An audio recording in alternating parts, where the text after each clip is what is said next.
Now we're going to look at patterns in multiplication tables. Now we've done lots and lots of videos on multiplication here on this stream.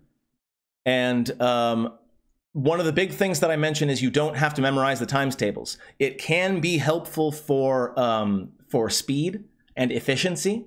Sometimes memorization is helpful, but you know, it's not necessary. So let's see here. When we multiply a number by 3, we always or sometimes or never get the same value as if we added 6 to that number. And this is an excellent example. I like this one a lot. So let's see. The answer is clearly not always, because to get from 3 to, let's see, 3 to 9, if I multiply 3 times 3 is 9, that does get me plus 6, right? But if I multiply 9 times 3, I get 27, and that's definitely not plus 6. I gave one example where it worked. I gave one example where it didn't work. The answer is automatically sometimes. That's all you need. One example one way, one example the other way. It's a lot easier to prove a sometimes than it is an always or a never, because if you're proving an always or a never, then you are, you have to be exhaustive about it. Which two statements describe the patterns in the shaded parts of the multiplication table? Okay, so it looks like we are adding 6 each time, which makes sense because they're both the 6 row and the 6 column. We add 6 to each shaded number to get the next shaded number in the same row. That is absolutely correct. We double each shaded number to get the next shaded number. That is definitely not correct. It works from 6 to 12, but that's it. Next would be 24. Although I do note that 24 and then 48 are on here. They're definitely there, but they're not in that sequence. If the shaded number is even, then the next shaded number is odd. Well, that's clearly wrong also. All of the numbers are even. So automatically the last one, if we change the order of the factors of each shaded number, we get the same product. And that's always true, right? 2 times 3 is 3 times 2 is what they're saying. Factors just mean things you're multiplying. So when I do 6 times 6, those two 6s are called factors. The answer, as most people know, is called a product.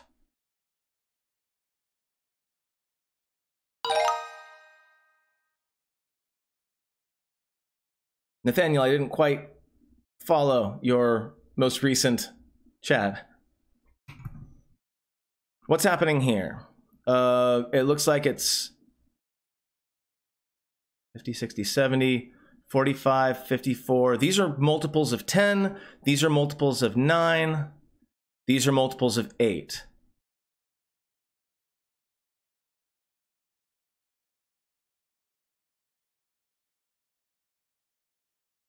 Each. Oh, I think I see where you were going. Yes, I think. You're mentioning the word each is the magic word. I think that's what you're saying, and I think that makes sense. I think this is 48. And I think this is 45, 54, 63.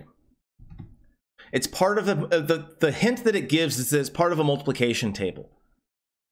So we could, if we are kids and we don't know how to fill this out, we could either, and this is another really great thing, we could pull out a picture of a full multiplication table and find where on the multiplication table it is. And true, we're kind of skirting around the intended purpose of the lesson, but it's still teaching an important lesson, and being able to look things up on a chart is a very important thing to know.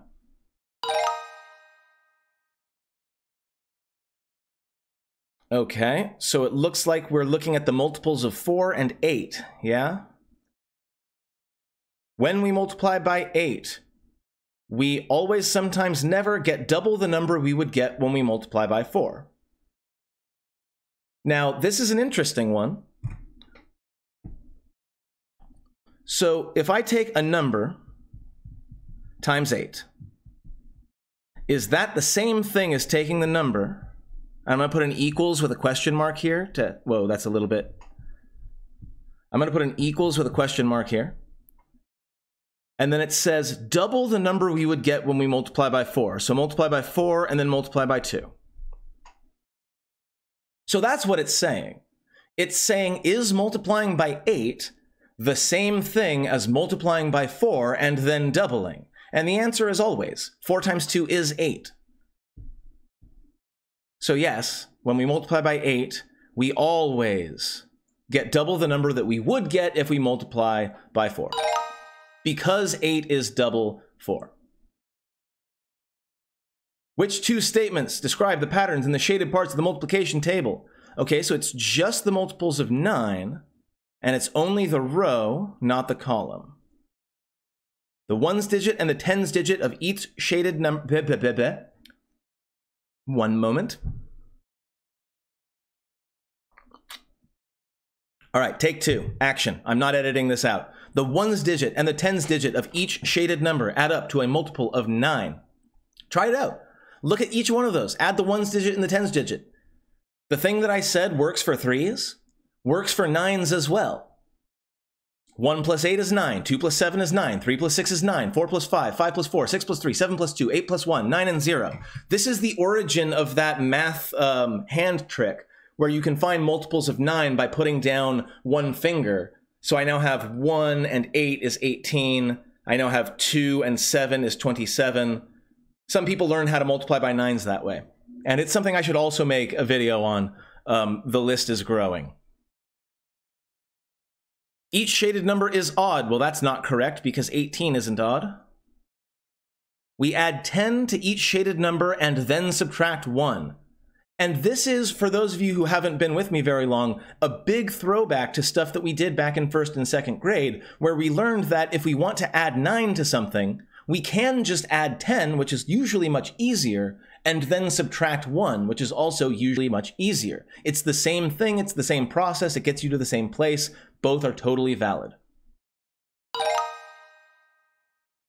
Part of a multiplication table is below. I already know 49 is 7 times 7. It's one of those things that stuck into my head because it doesn't look like it should exist. There's no way 7 times 7 should look like 49. I don't know why it bugs me, but it does. I do know that 49 and another 7 is 63.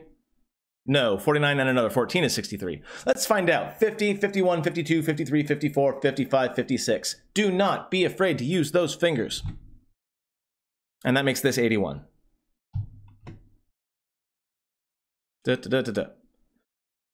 You could also look at it more directly. Look at how the tens digit is going up by 1, and the ones digit is going down by 1. That is also a valid pattern that is equivalent to saying add 10 and then subtract 1.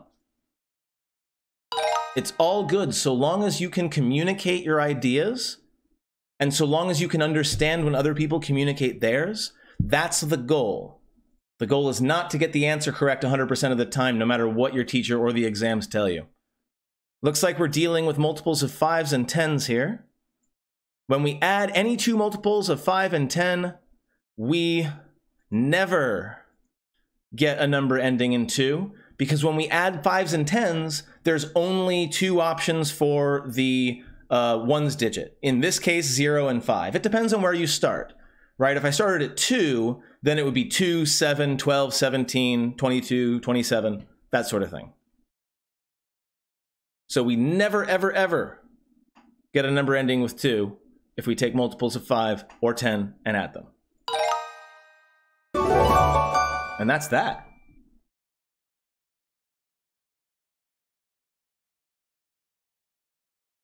It looks like up next we have quiz 2. And in my normal fashion, I'm just going to blitz the quiz really fast. That looks like 85 to me. That looks like 93. 5, 10, 15, 20. For 6 batches of cookies would be 25, 30. Let's see, we've got the square numbers here. Isn't it interesting that the square numbers all are arranged in this line? I guess it just has to do with the fact that we count up this way and count up that way. Anyway, always look for patterns, friends. And when your students or your kids mention a pattern, ask them why it might be instead of brushing it off. It's a good practice. It looks like each, let's see, if a shaded number is odd, then the next one is even. That actually looks like it's correct. Because these are the square numbers, right? 1 squared, 2 squared, 3 squared, 4 squared, 5 squared. And since the numbers alternate between even and odd, then their squares are going to alternate between even and odd. We add 3 to each to get the next. That's wrong. 81 plus a lot more than 3 is 100. Each shaded number is larger than the two numbers we multiply to make it. I'm not even sure what B is trying to say. Each shaded number is larger than the two numbers that we multiply to make it. Oh, it's always true except for 1. Again, you only need the one example, and of course, in this case, the one example is 1. When you take 1 and multiply it by itself, it doesn't get bigger. So that is also only a sometimes. And yes, for A, we multiply a number times itself to get each shaded number. That's definitely true. 1, 1, 2, 2, 3, 3, 4, 4, etc. Not bad. That one took a little bit longer than I expected. Odd sum. That one. 1, 2, 3, 4, 5, 6. 1, 2, 3, 4, 5. That one. 30. 35, 40. Yep. 41, 40, 39, 30, 37, 36.